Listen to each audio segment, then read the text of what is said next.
There is a roller coaster happening. And whatever they tariff us, other countries, we will tariff them. That's reciprocal, back and forth. President Trump plans to impose tariffs on Canada and Mexico. Canada has been ripping us off for years on tariffs for lumber and for dairy products. We are just hours away from a major decision from President Trump. The stock markets have already taken a hit as his long-threatened tariffs against Canada and Mexico appear to be moving forward. The plan includes a 25% tariff, escalating trade tensions between the United States and Mexico to a breaking point. This has sent shockwaves through North America's economic landscape. Mexico, in response, has hinted at countermeasures, including restricting vital oil and energy exports as well as key automotive components. If implemented, this could spark an all-out trade war that few saw coming. Previously stable supply chains built on Mexico's affordable labor and the U.S.'s massive consumer market are now at risk. Mexican President Andrés Manuel López Obrador has made it clear that if these tariffs are enacted, Mexico has a contingency plan in place. The big question now is, could Mexico's Plan B disrupt the foundations of the U.S.-Mexico-Canada agreement, or will both nations step back to prevent a mutually damaging scenario? Mexican President Claudia Sheinbaum initially signaled a willingness for diplomacy during a recent press conference, but warned that Mexico is fully prepared to retaliate. Meanwhile, American manufacturers fear price hikes and supply shortages if Mexico follows through on its threats. Could these escalating tensions disrupt key industries, from automotive production to energy security, forcing both nations to make tough compromises? We'll be analyzing the risks and rivalries shaping this high-stakes trade dispute and how close North America is to an economic showdown. With Canada and China recently announcing retaliatory measures against U.S. policies and Mexico hinting that it's only a matter of time before it follows suit, the future of the North American Free Trade Network is in jeopardy. If U.S. tariffs continue, Mexico and Canada might take drastic steps, such as restricting oil and natural gas exports or imposing additional taxes on auto parts shipped to the U.S. What started as the so-called Trump tariffs is now on the brink of turning into a full-scale trade war. One of Mexico's strongest leverage points against the U.S. lies in its energy sector and automotive supply chains.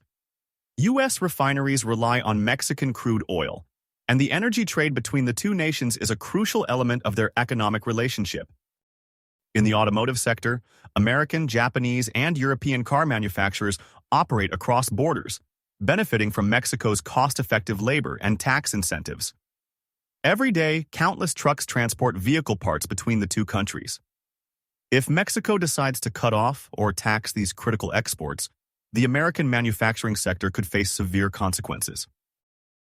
Mexico plays an essential role in U.S. production, with many American companies relying on its cheaper labor to maintain profit margins. Tariffs have already driven up costs, and if Mexico imposes further restrictions on oil and auto parts, it could create even greater economic challenges. On March 4th, President Sheinbaum addressed the growing tensions in her daily press briefing. While acknowledging the new tariffs, she chose not to enact immediate countermeasures, signaling a preference for diplomacy. Sheinbaum stressed that a full-blown trade war would only heighten tensions and expressed her desire to exhaust all diplomatic options before taking retaliatory action. She also reiterated that Mexico has upheld its commitments under the recent 30-day tariff negotiation pause and announced a direct phone call with President Trump on March 6th to discuss the tariffs. Although this call does not guarantee a resolution, it provides an opportunity to de-escalate the situation. If both leaders agree on specific conditions, they may find a compromise that prevents further economic fallout while addressing migration and fentanyl trade concerns.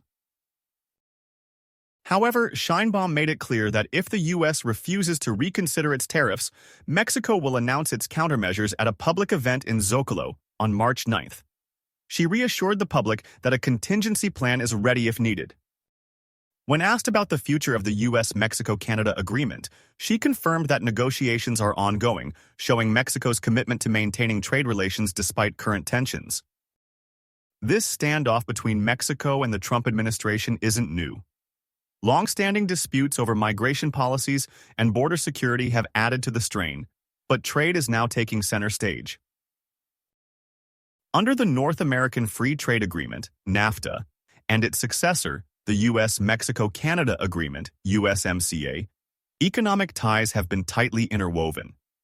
Trump's statement that, if Mexico doesn't give us better terms, we will impose a 25% tariff, was met with fierce opposition from Mexican officials, who labeled it economic blackmail. The tariffs are costing Mexico billions, but the U.S. also depends on Mexico's low-cost production. Reports suggest that Mexico's Ministry of Commerce is considering retaliatory measures, including blacklisting certain U.S. companies and imposing taxes on key agricultural and industrial imports. Leaked information indicates that Mexico is particularly eyeing tariffs on American agricultural products and essential auto parts.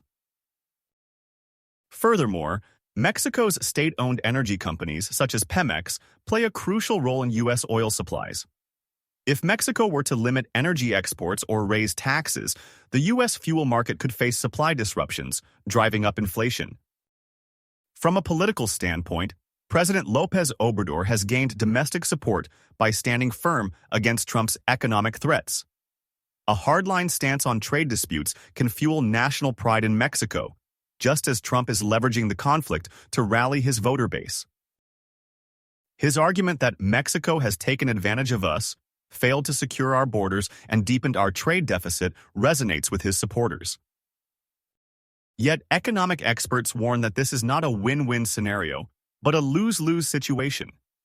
If Mexico retaliates, both Mexican workers and American manufacturers will suffer. Assembly plants for cars and electronics could shut down due to trade barriers, and reduced oil exports would cut into Mexico's revenue. Despite the risks, Mexico remains firm, signaling that it is willing to accept short-term economic pain to counter Trump's policies. What comes next? Some sources suggest that Mexico is considering a joint retaliation strategy with Canada, China, and other U.S. trade rivals.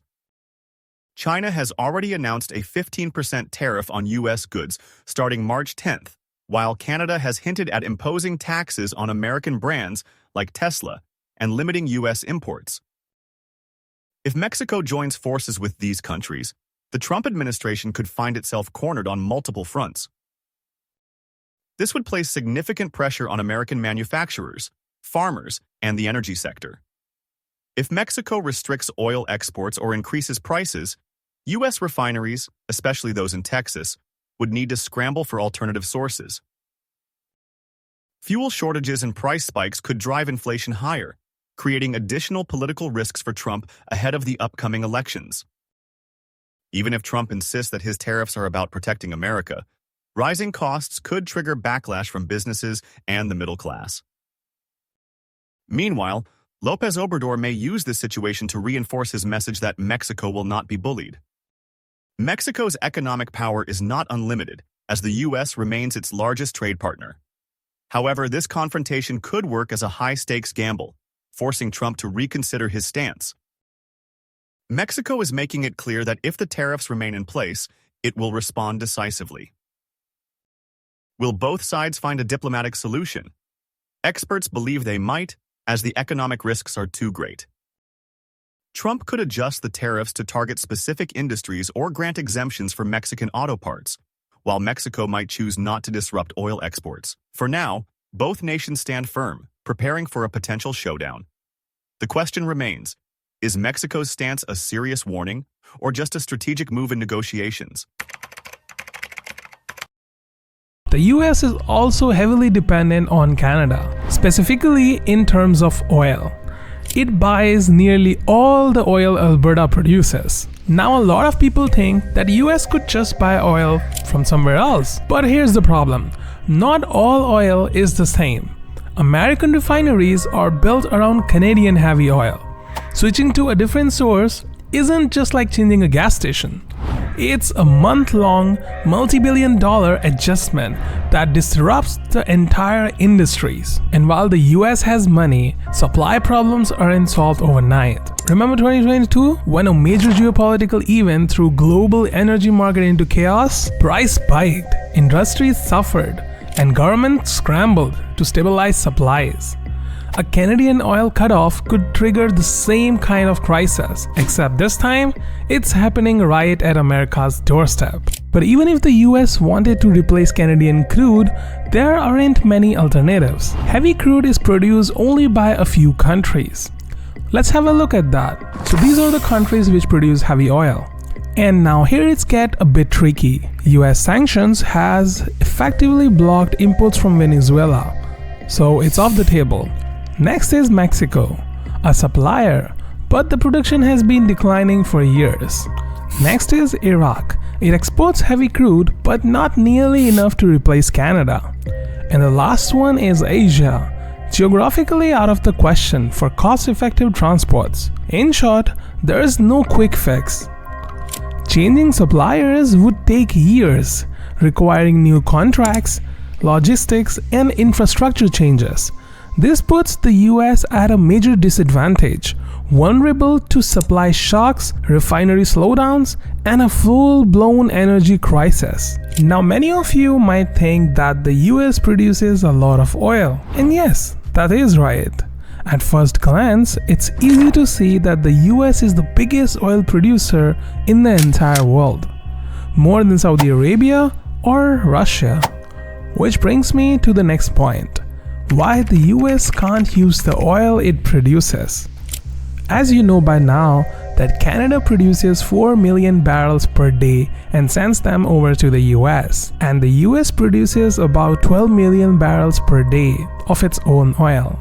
Shouldn't that be enough to make up the difference? Now here's the problem. Most of that oil isn't usable inside the US. Make no mistake, the crude produced in states like Texas and North Dakota is the expensive light oil. Thin, low density, and great for making gasoline. But US refineries, especially in the Midwest and Gulf Coast, aren't built for that kind of oil. They were designed decades ago to handle heavy crude, the same type that comes from Canada's oil sands. Now you might be wondering that why didn't they just build facilities for light oil? But before answering that question, you have to understand that the US must import heavy crude from other countries just to keep its own refineries running efficiently. And why is that important? Because if the US refineries can't get enough of that heavy crude they're built for, they slow down. Or worse, shut down. Now these refineries aren't like factories that can simply scale down production when supply drops. A refinery that isn't operating at full capacity becomes inefficient, losing millions of dollars per day in operating cost. If supply disruptions last too long, some facilities may be forced to close entirely. And when refineries shut down, it's not just an industry problem, it's a consumer problem. Fewer refineries operating means higher gas prices at the pump, not by cent, but by dollars per gallon. In 2019, a single refinery explosion in Pennsylvania caused gas prices to spike by 25 cents per gallon in just days. A national-scale supply disruption could push prices up by $1.5 to $2 per gallon. Not only that, it can also cause severe shortage of diesel and jet fuel, impacting trucking, shipping, and airline prices. The ripple effect of this across local economy, especially in areas where refineries are major employers, is devastating. The 2019 Philadelphia refinery closure led to over 1,000 immediate job losses and a $4.25 billion economic loss to the region. And that's just one refinery being closed. Think about states like Texas, Louisiana, and Illinois, where entire towns depend on refinery jobs. If those plants can't operate, thousands of workers are out of job. Businesses will suffer and local economies will spiral into decline. With refineries struggling to operate, it raises the obvious question: why not just upgrade them to refined light oil, which is produced in the US? But as it turns out, that's a problem of its own. The simple answer for this is financial issues. Reconfiguring refineries to process more domestic light oil would cost billions of dollars per facility, take years to complete, and disrupt fuel supplies during the transition. And that's not just a logistical nightmare, it's an economic dead end. As I explained in the last point, just one facility being closed can cause billions of damage to the economy. And this upgrade of refineries will take years, if not decades. For reference, a single refinery conversion project in the US can cost between 2 to 5 billion, and that's just for one facility.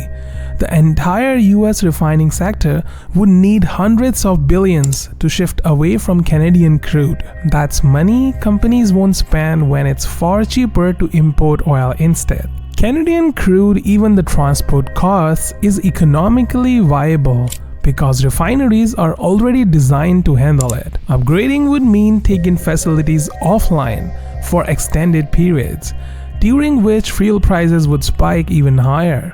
This is why US oil companies continue to buy foreign crude, even while exporting their own light oil abroad. So if Canadian oil suddenly disappeared, the US wouldn't just be dealing with a supply shortage, it would be dealing with a structural crisis in its refining sector, which supports over 3 million jobs and generates more than 400 billion in economic activity every year.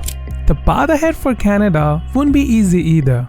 A sudden oil cutoff would disrupt supply chains, hurt industries, and create uncertainty in the market. But as you know, the bigger the name, the worse the fall.